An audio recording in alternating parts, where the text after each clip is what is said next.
Hey there, I'm Kevin Downey, and I run an agency called Kevin M. Downey, where we help B2B companies with their sales and marketing efforts. You can visit our website at kevinmdowney.com. Okay, today's topic, using reps versus email for business development, lead generation, appointment setting in B2B in 2024. What's the way to go? Which way should you go? And the reality is it needs to be both, right? And I throw LinkedIn in there as well, but it's always a multi-channel approach. The question is, what's the lead in? What's the initiator, right? So I talk about this in a demo video where I go over how we build out business development processes for our clients, right? Whether it's a rep program that we're running or we're setting up for a client, or it's email, how we set that up and the difference between the two. But the reality is everything's always multi-channel approach.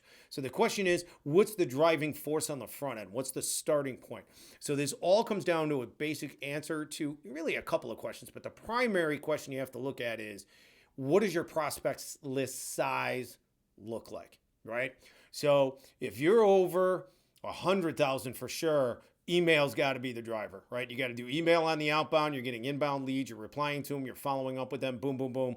And from our email program, that's how we set things up for our clients and train our clients, right? So over 100,000, definitely email.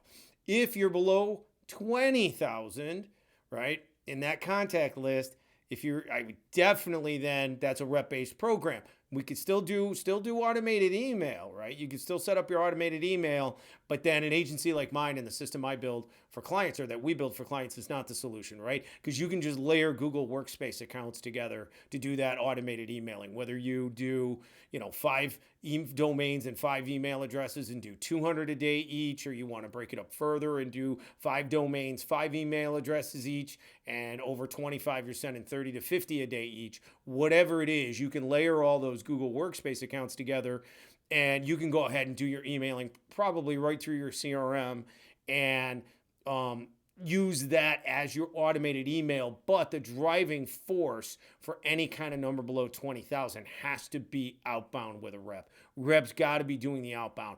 Again, augment with that with your automated emailing, but your rep's got to be the driving force on the outbound, okay? This is also true when you get a really narrow list, obviously below 5,000, something like that. Even I have, I've had clients where it's just, high hundreds or 1,000 or 2,000.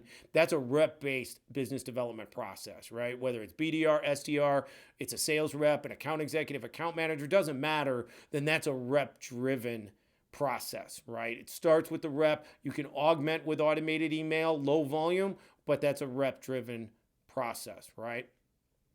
The no man's land is that for my agency is that 20 to 100,000, right? Like, what's the right way to go? Kind of depends on your business and how much research needs to be done to justify an outreach, right? So if more research is necessary, if there's a lot of decision maker type titles in the companies, in the people that you're going after, so you're going after employees and you got mid-market enterprise and a lot of people to go after, I would make that more of a rep-driven focus, still a layering with automated email in there, but I would make that a rep-driven focus for the outreach, right?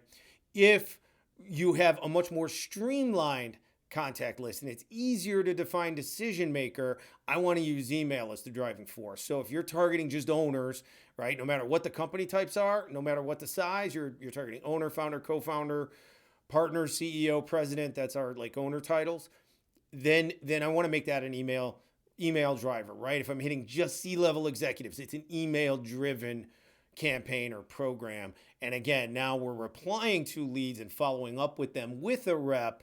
Absolutely. But then the immediate initial driving force is the automated email. And again, we're doing higher volume at that point, right?